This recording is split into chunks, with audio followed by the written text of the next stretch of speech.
All right, guys, talking deadlifts today. This is Deadlift 101, a few things that we want to cover to make sure that we're minimizing injury and maximizing our potential gains in strength, speed, and power, okay? The biggest thing that I see with deadlifts is center of gravity shifting forward and backward. So that could be as simple as having the bar slightly out in front of you, trying to start your lift from here. And what happens is you're putting way more strain on your low back than what we want to create, okay? Simple fix on that one is roll the bar as tight as you can to your shins, sit your butt down and back, and establish tension in your shoulder blades, lat, and mid-back to create that neutral spine. Then it's simply pushing the floor away, nice vertical bar path, hip extension, and then straight down, reset, and come right back into that vertical bar path.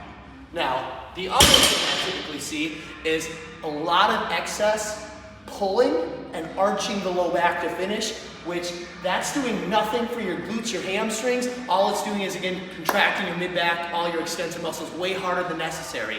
Once you get to the top of the deadlift, it's about finishing with your pelvic tilt, rolling into a posterior pelvic tilt, and that's where you're gonna feel your glutes contract the hardest, okay?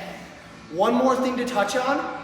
A traditional dead stop deadlift, we can set the bar down, release tension, re-establish tension, and then pick the bar up again. And the touch and go deadlift, we maintain tension, tap the ground lightly, and then go right back in for our next rep.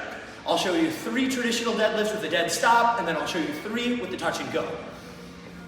So traditional deadlift, you go to hip to shoulder width. I've got that bar rolled in tight to my shins. I'm gonna drop my center of gravity and roll my shoulders down and back to create tension in the lats, tension in the bar, push the floor away, set the posture, control it down, bar paths moving vertically, all the way through the set.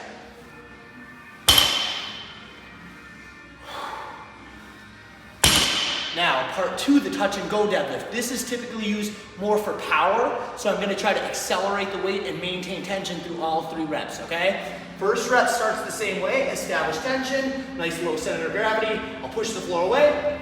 Now this is where it changes. I'm gonna maintain tension and touch the floor lightly. Soft bend, hinging in, tap, accelerate out.